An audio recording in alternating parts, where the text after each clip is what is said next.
Good evening. It is I, Car. It is my pleasure to be with you in this evening. I hope you enjoyed this meditation that allowed you to focus upon the God presence within you. I cannot stress enough how important it is for you to know, understand, and believe in your own power, your own God presence, because that is your ability to find every answer that you want, to come up with every solution that you may need.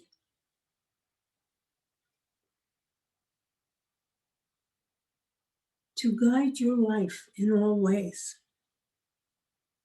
To know that you are God and your actions are God's actions. To know that you are God and that your words are God's words. And think about that in your daily life. Most of the time you speak from the outer appearance of yourself, your background, your upbringing, and from a very limited viewpoint and a limited access to knowledge and understanding. But if you can affirm in every day that you are God and that your words are God's words and your actions are God's actions, the tenor and type of your actions and the tenor and type of your words will subtly alter, and you will find yourself with more knowledge, a more fluent ability to speak well. You will stop reacting to situations because you will understand another's reactions to whatever is going on in their life. And you can see it for what it is. You will not be insulted by the words or actions of others because you know that they are not necessarily aimed at you, but they are the result of that person's internal upbringing and their own doubts and their own fears. And while you may not be able to address those fears, you may not be able to calm or comfort the person at the time that they are in this situation that they are in. But you know that you can send them love. You can send them healing because you are God. You have the ability to channel those energies of love and healing. Love, complete acceptance of another. That is love. However that other person may be at that time, to accept them as they are, to not take offense, to offer them whatever wisdom, help, guidance that you can at that time. To be patient with them if they are in need of patience. To be compassionate if they are in need of compassion. You will find that you begin to take instinctively the right actions at the right times to be of service to others. There will not be your ego in the way because you will more truly reflect your God self. Your words will be more godlike. Your counseling will be more perfect. Your actions will be the right actions. You will say the right words, take the right actions, because you begin to know and understand the perfect part of yourself, which is God. And as you identify that part of you, which is God, as you identify it for yourself, to know that you too are this, and this is you at your best aspect. Then you manifest wonderful lives, wonderful understanding, wonderful, happy, healthy lives for yourself. And you affect and influence those around you in positive ways. And so you transform the world through your individual manifestation of your God self that aids and helps everyone. And you will find that you are well loved, you are well respected, that you have many friends who seek your counsel, your guidance, your help, and most of all, the love that you give to others. So, this is my simple address in this evening, that you work at identifying your God self, knowing that you are God, and manifesting your God self through your words, your thoughts, and your actions. And by those actions, you create so much peace and harmony and happiness and contentment in your own life that it spreads out and it affects others. Are there any questions on what I have spoken about in this evening, or any other questions you would like to ask? I have a question. Rancor, it's Diana. That was a very powerful message, and I thank you for that. Very, very powerful. And you've really given us sort of the script to look for the God within us and recognize that God and manifest that love. But I have a couple of questions. One is kind of a simple one, but Norma said it would be okay to ask it. Can we know the name of our guardian angel and like she said, she asked for a healer to be with each of us tonight, the healer that's with us? Yes, you may. However, I usually do not disclose such things, and Juana, when she comes back, will be happy to give you the name of a guide, and you would also like to know the name of your healer. So just ask her for those names at the end of my presence here when she comes back, and she will give you those names. And if there is anyone else present who needs to know or wishes to know similar things, they may also ask that question.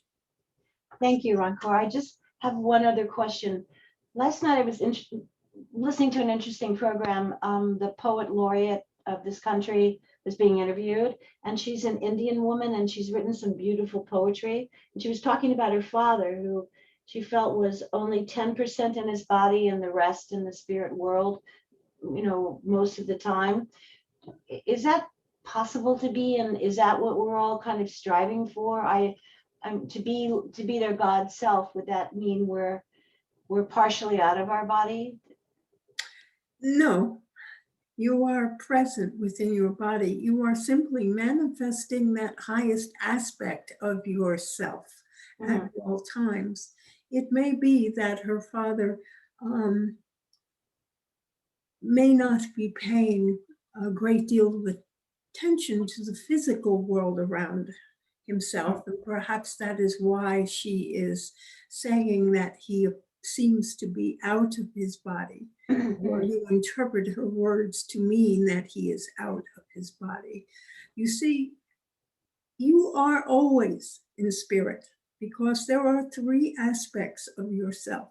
There is the physical body that you see, you manipulate, you use, you dwell within.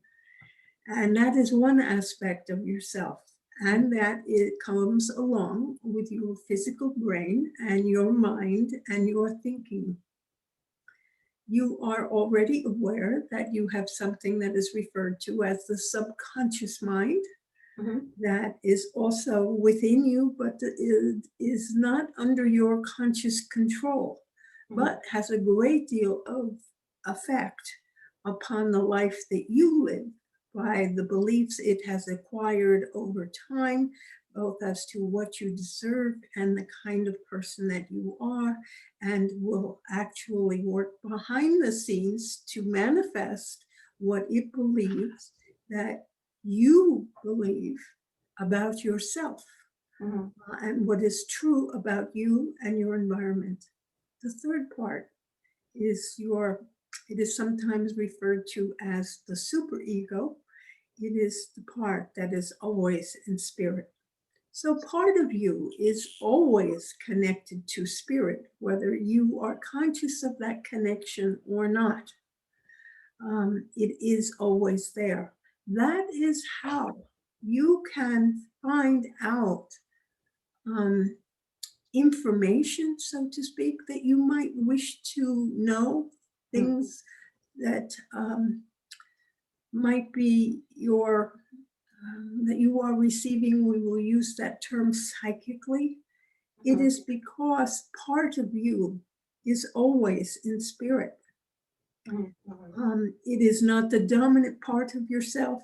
It really does not communicate with you directly, but often communicates through your it does communicate through your subconscious mind, who then communicates to you in sleep, or in daydreams, or at other times when you are seeking to have knowledge and understanding. If you can still your conscious mind a bit, you will hear or see through your other spiritual senses the information that you seek and you desire. But this is coming indirectly from that part of yourself, which is always part of spirit. Great, thank you. You are welcome. Are there other questions?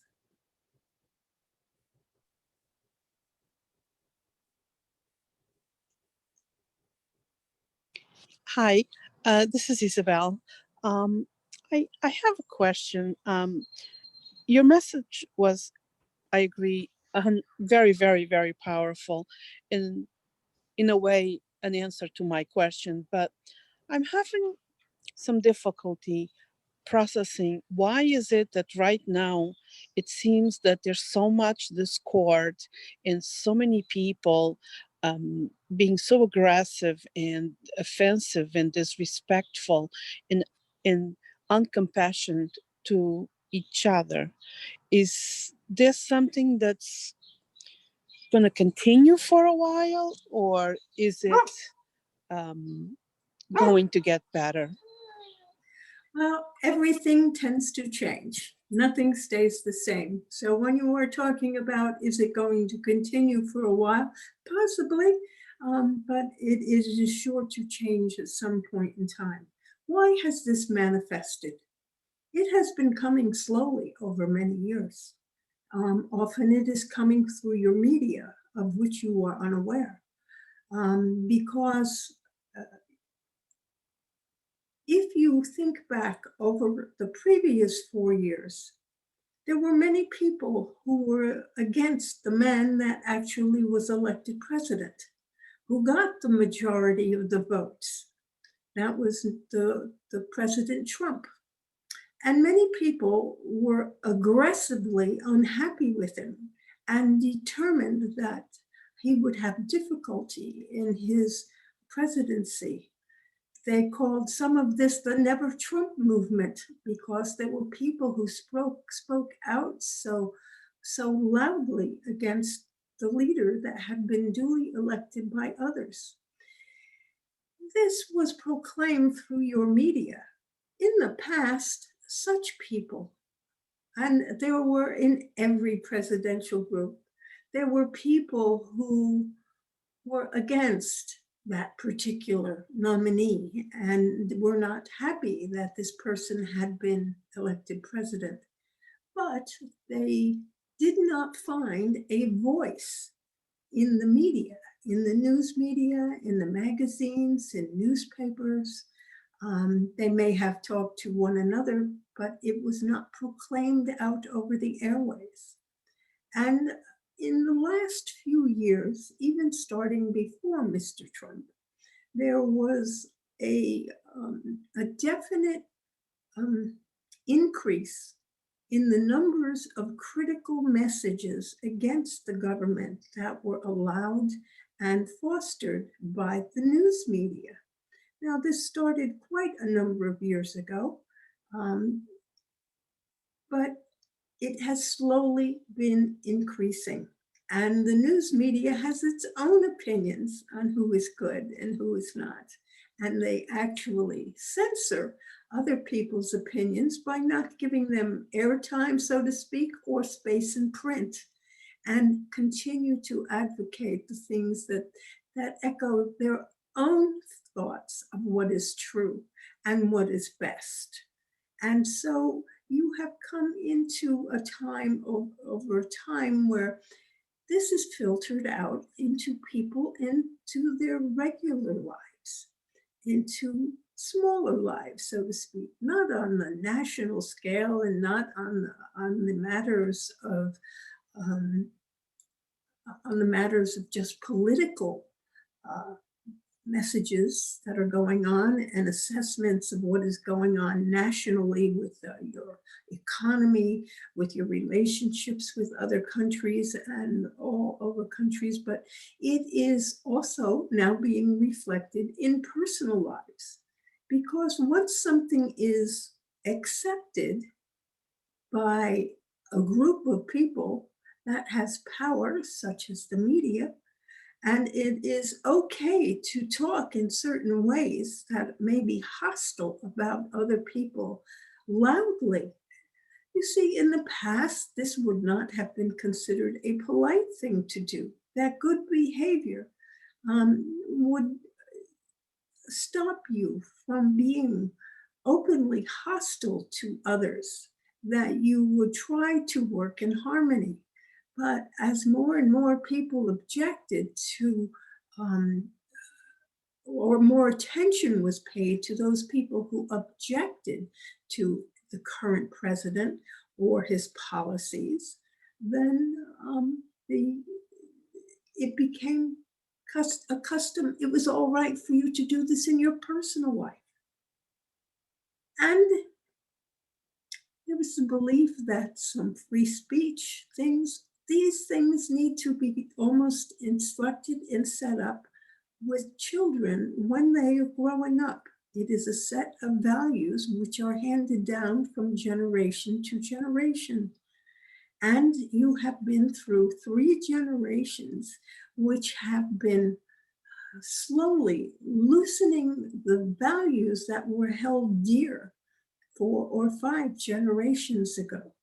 So that since the end of World War II, when everyone was unified in their belief that Hitler was a bad person and that the things that he did were bad, and united in trying to overthrow him and free the rest of the world from his dominance, people were united at that time.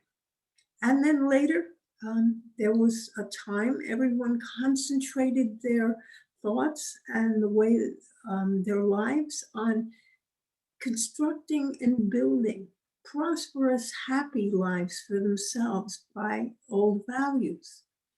And you then came to a time period when your baby boomer generation was at its young adult stage, which requires all young adults are almost required to reject the teachings of their parents, because it is part of their growing up period that they reject their parents' ideals and they establish the ideals for themselves.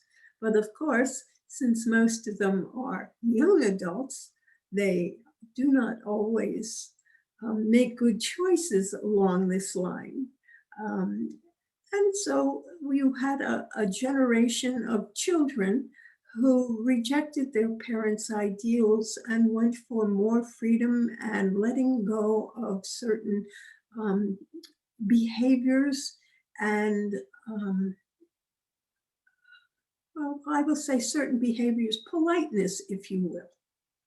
So beyond that, then there came the generation after and the generation after that, all of which going through the rejection of their parents' values in some way, shape, or form or another.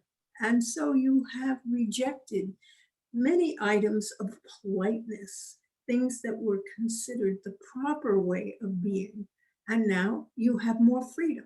You have more freedom to express your unhappiness. You have more freedom to blame others for your unhappiness. You have more freedom to do whatever you wish. And that involves lots of behaviors which might have been censored by the older generations pre World War II, and that were kept restricted by the ethics, so to speak, or the good manners of society. Not that there haven't always been people who spoke out. There have always been people who misbehave, those people who are not polite and good to others. There have always been murderers, there have always been thieves who justify their behaviors and their actions. These type of people have always been. It has just become more open.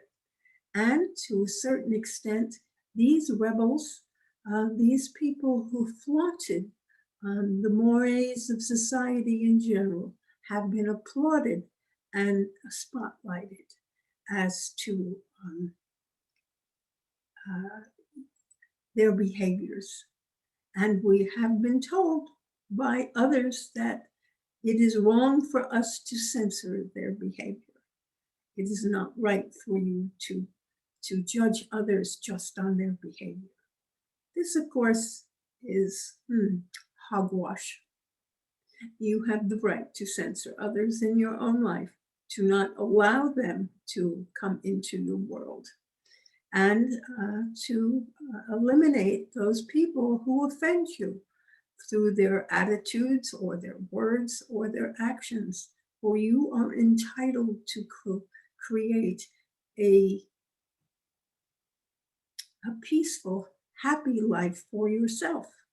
Now, if it is the actions that you see on your TV set and that you hear over the radio that causes you this perception that people have become so much more gauche and hostile to one another, then it behooves you to perhaps not listen to these sources of information or these types of things. Eliminate them from your consciousness and create the world that you want to live in, because you have that ability. When people misbehave and do not act in good ways, it is probably better for you to turn them off, so to speak, to say it is time to go, or I don't have time to listen to you now, I have to go somewhere else, to remove yourself from their presence, to remove yourself from or shut off your TV set or your radio so that you do not have to listen to those words, and associate yourself with the kinds of people that you want to be around, who share your thoughts and sensibilities, and create the good life that you live. Yes, you will be aware that this goes on outside of your world. And within your world, though, you can take all the actions that you need to take to have a happy life. You can save your money or not spend your money. You can do whatever you like. You do not have to listen to other people who are rude to you. You simply need to excuse yourself and leave them with their own rudeness. I understand that there may be situations where this is difficult. If they occur in the workplace, if they occur from a person who is a superior, and even a coworker because it is difficult sometimes to remove yourself from a coworker's area so that you do not have to listen to them. But that is ultimately what you want. And the other thing is that you do not have to give undue emphasis to their words. Simply ignore their words to a certain extent by saying their words are the reflection of someone who has not been brought up properly. They have not been taught manners. Whatever it is that you can think about the person to belittle their words and their actions so that they are unimportant to yourself. And that way you create your own safety net for yourself. You don't allow the words of others to affect you. Their thoughts, their opinions are not important to yourself. What's most important is the way you think and you act and your own opinion of yourself. And please always take the time to love yourself. That does not mean indulging your every wish, want, and desire. If it comes to spending money or doing things you cannot afford, that is not helpful to yourself. But it is helpful to love yourself by removing yourself, if possible, from those situations that cause you unhappiness. Simply do not speak to these people again if you can possibly avoid doing so. And love yourself enough to appreciate your own good thoughts and your own actions, to focus on the life that you are giving yourself. And by saying, knowing that I do for myself because I love myself in every way. And I forgive myself for any mistakes I have made in the past. I love myself and I create a wonderful life for myself. And that is where you need to focus your attention, is on your life. I hope that is helpful to you. I know it is sometimes difficult to implement depending upon circumstances, but to not listen, to not hear those things which cause you unhappiness essentially eliminates them from your life. Thank you. You are most welcome. Are there any other questions?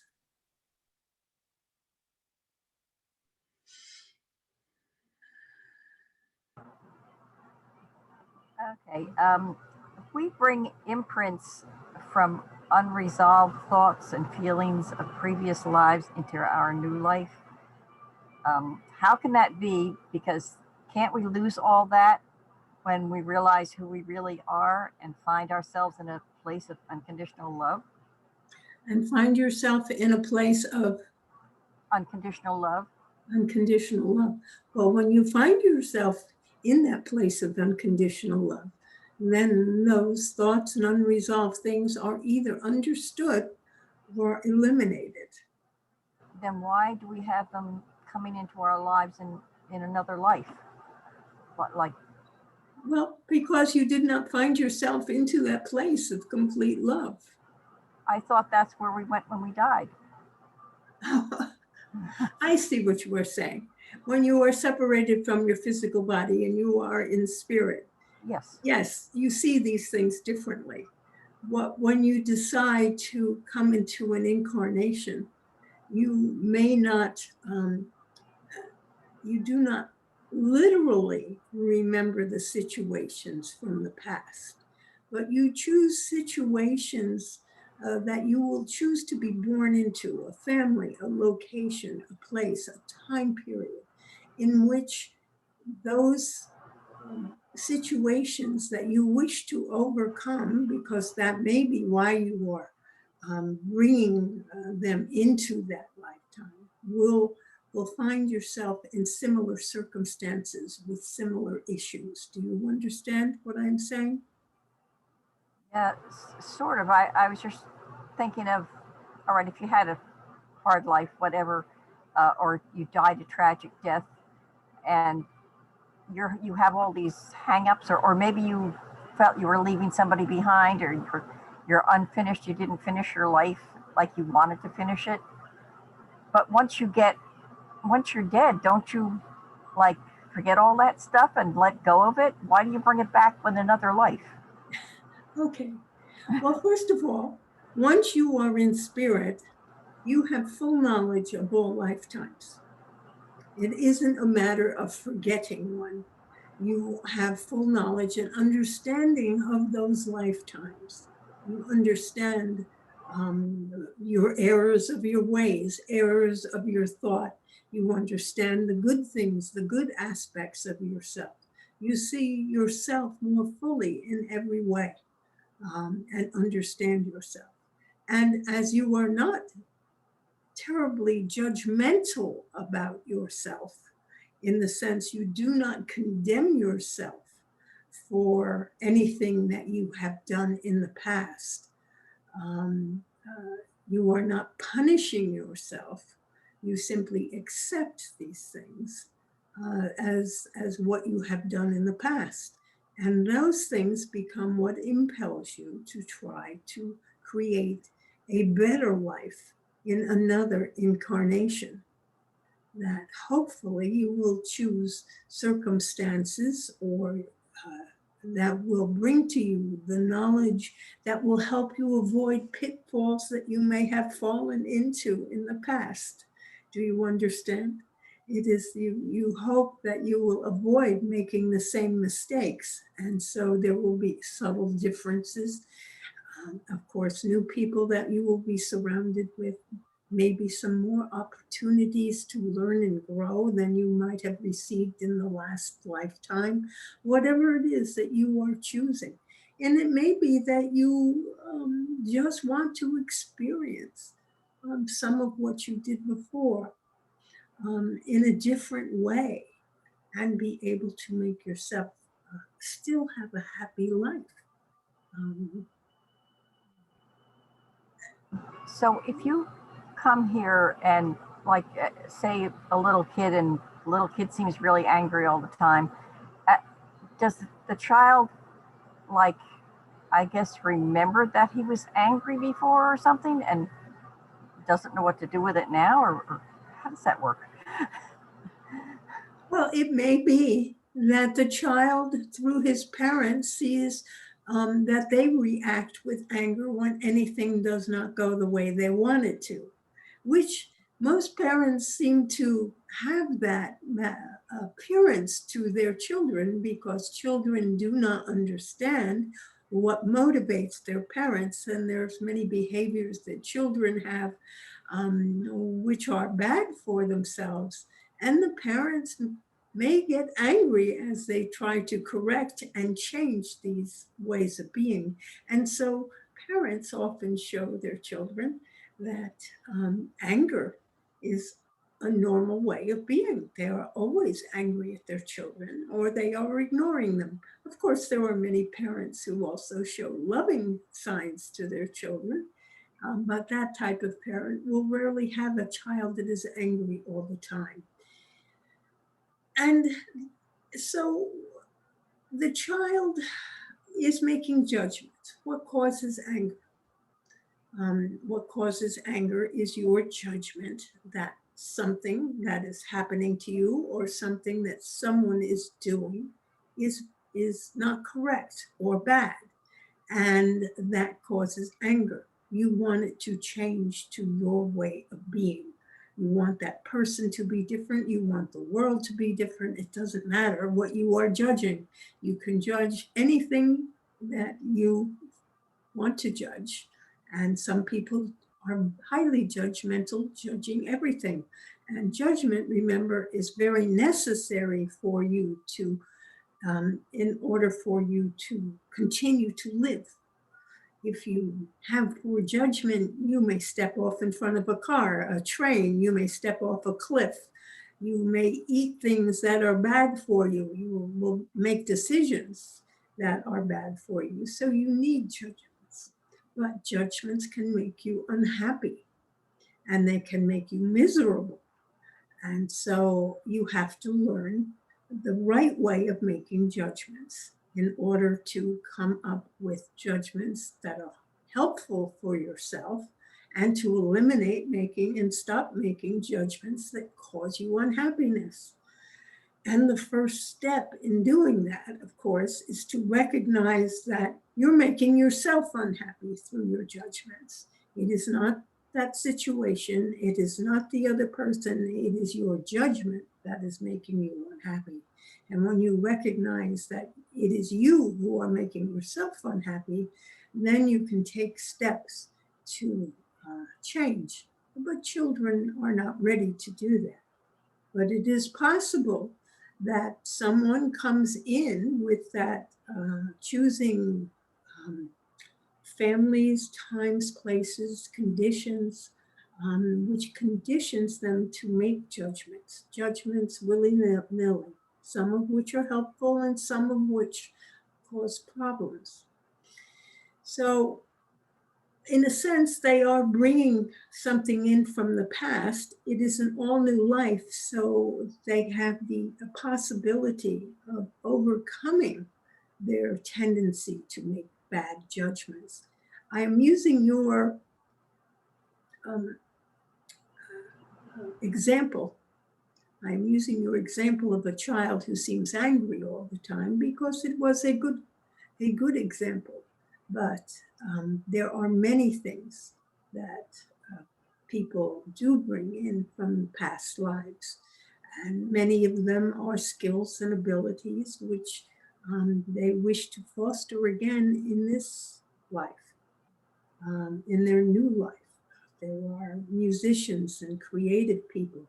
There are engineering geniuses.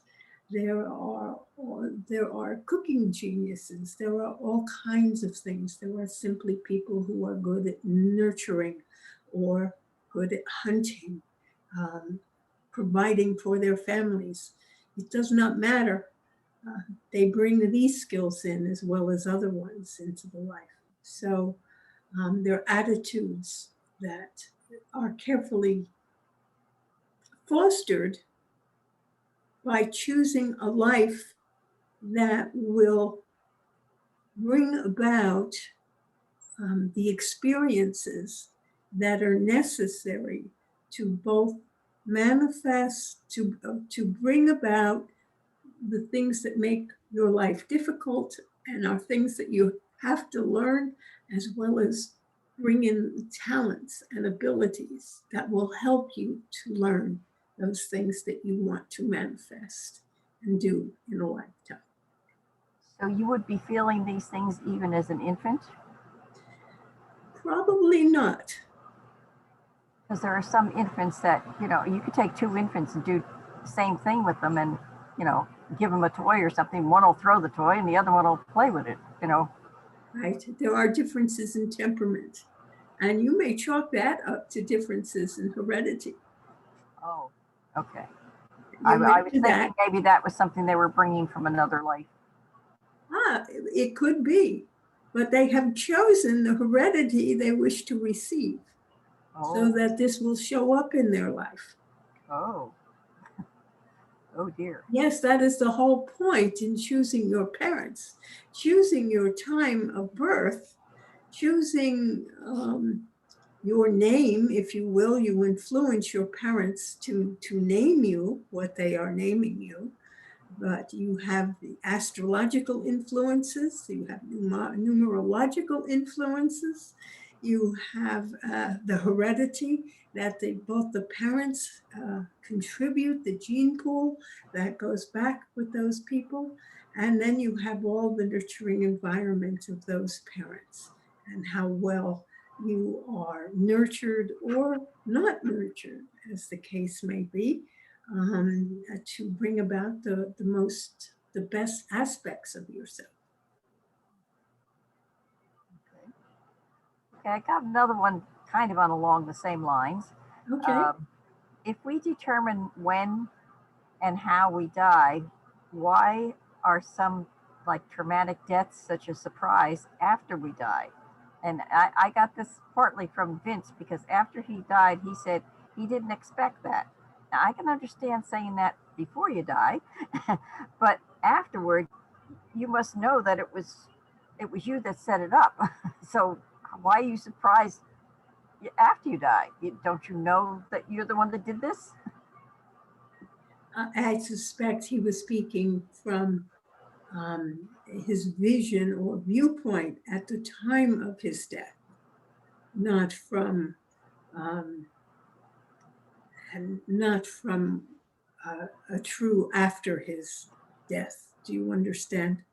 What do you mean by true after? Well, you can tell us about how you felt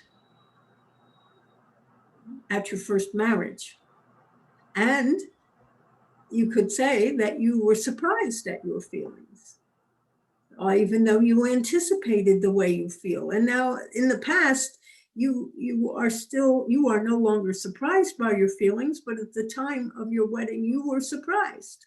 Do you understand? Or the birth of your first child, you were surprised at how you felt toward your baby after you had this baby.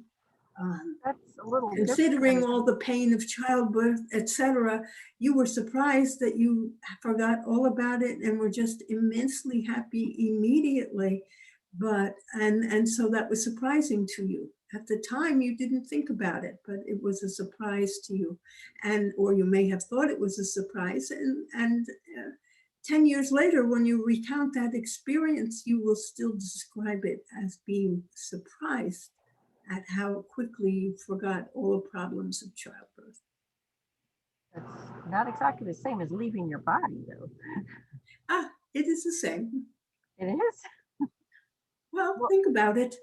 You leave your body behind and suddenly you find yourself in spirit.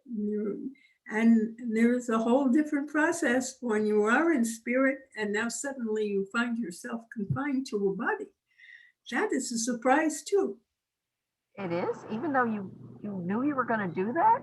I'm sorry, have you not ever tried on something or done something that you were surprised on how it turned out or how it felt at the time it happened? Yeah. Did you always know how something was going to turn out or how it was going to feel, even though you knew that it would be that way? You were not still surprised? I guess. I think everyone on the physical plane has been surprised about something. Perhaps it was a yucky looking food that somebody kept challenging you to try because it was so delicious and you hated the thought. Perhaps this happened when you were much younger, but you didn't want to try it. And so you took it in your mouth and you said, this is wonderful. There are always surprises. Simple? There are simply surprises in life, whether you are entering the life of spirit or whether you are entering the life in the physical world. It is, no matter how much you may prepare for something like this, the actual experiencing of the situation is a surprise. Wow. Okay. All righty. Yes, you can, if you think about it, you will remember many things that you were surprised about once you experienced them. Yeah, but I hadn't thought of it as being that simple when you are in spirit and you say, okay, I'm going to die, whatever, whenever. And then you come here, live the life, and you die. And then when you go back to spirit, you're surprised. I mean, Yes. How could you be surprised when you knew you already had it wrote down that you were going to do this? No, because when you enter into a life, you don't pre-plan a specific time and date of your death. Oh, I thought This is not pre-planned. You have Oh. free will in every incarnation. Oh, okay. You may say that you may set yourself up to die of lung cancer, let us say, because you know that you are in a situation in which your parents are smoking cigarettes. It is most likely that you will smoke cigarettes also. And It is possible that you will come down with lung cancer, and that may be your cause of death. But if you are not careful when you cross the street and you get hit by a car instead, that is a bit of a surprise. And so your friend Vince decided that, it was a surprise when it happened. He did not expect this to happen. He had battled cancer more than once. Everything was going fine. It was a surprise that this should happen to him at this time. That is from the point of view of his physical self. And his spiritual self was not concerned about death. You are not concerned about dying when you enter into a lifetime, because you are certainly very aware that dying is just the transition back into spirit, and that it will be happening at some time. Do you understand what I am saying? Yeah. So you are not concerned with death when you enter into a life. You are more concerned with the situations that you are choosing to be born into, the situations that will bring about what you want to experience or manifest in your life in general. At any point along the way, you have the free will to make different decisions and to take whatever actions you take, which may mean that you can avoid something. Karma is one of those things which can be instantly reversed when something is understood. And so if you come to an understanding that I am responsible for my life, that I make my own decisions and I take my own actions, that I make myself happy or unhappy, that I make myself angry, that I make myself depressed, that I am responsible for my life, if that is learned at early on in life, and that's one of the things you wanted to demonstrate in your life, that you accept responsibility. There are many things you do not have to go through from there on, and they will be eliminated from your consciousness, because you will come up with the right perception at every turn of the road, which will help you to avoid making judgments that make you unhappy, because you have already learned that you are the creator of your life by the way you act, react, and the actions that you take, and your thoughts about the situation. If you never think that this person is doing me harm or hurting me in any way, you are not being hurt. You are just fine. And you will be able to make clear decisions for your own regard and your own best interest, rather. Thank you. You are welcome. Are there other questions? Yes, Rankar, I have a friend who came into my life about 3 years ago, which pretty much surprised me. And I feel as though we knew each other before. There's so many things in common with us. And I never really thought I would be interested in anybody else. And I'm just wondering, how do you discern if this person is a soulmate or if you're just a friend? I don't know. There seems so many things that are, and I try to discern about it. I have a little bit of a guilty conscience because I am a widow, but I never thought that I would find someone who understood me as easily as this person does ever before. Well, it is possible that there was a past life relationship in which you shared a life together. However that was, as lovers, as friends, as siblings, as husband and wife, you may have been. And so this individual is that same compatibility that you had in another lifetime together is easily being manifested in this one. And but you don't have to look for a soulmate or any indication that there was a past life together, other than this has already been indicated to you as a possibility, since you are so compatible with one another, and that he seems to understand you, and if he tolerates you and gives you all the space you need to be you, well, then that is a wonderful situation for you. There should be no guilty conscience because your husband has passed, and you have the freedom and almost the obligation to live life fully for yourself, to be happy in this life. And that undoubtedly is also what your husband would want for you, because they would not want you to mourn them forever or be unhappy or lonely. If they loved you, that is what you want for the other person, that they be happy in their life, that they are fulfilled in every way. And so this individual who seems to be a perfect companion for yourself can be welcomed into your life freely and easily as that companion, and to whatever degree you are willing to embrace this relationship.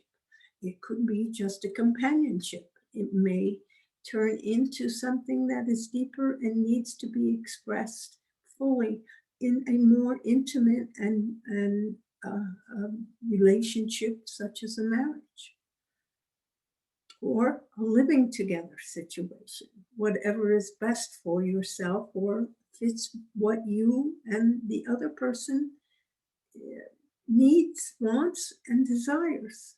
This is your opportunity, this is your time, and to just enjoy having a wonderful relationship. You might think it odd, but perhaps your husband has been instrumental in bringing you two together in ways that you would not imagine.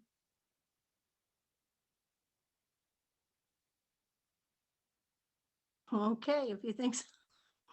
I don't know. What is the issue? Did I not answer? No, that was fine. You answered my question. I'm just chuckling that my husband would be sending me somebody. That's all. Well, it has happened in the past, because Okay. when you have a true love relationship with someone and one of you needs to depart the body due to physical problems or accidents or whatever the nature is that your life in the body must end, the affection and love that you had in the lifetime does not end there. And it is possible that it has happened that people have influenced new relationships for those they have left behind. You would not think it unusual if someone who has crossed over tried to help, or you, if your son was still alive, or if you had another child, you might want to help them find the right spouse or a companion in the life. So you can certainly understand that this does happen. Yeah, I do understand that. Thank you. You are most welcome. So enjoy your relationship to whatever degree you wish to enjoy your relationship, and accept it as perhaps your reward for living a thoughtful and compassionate life. Are there other questions?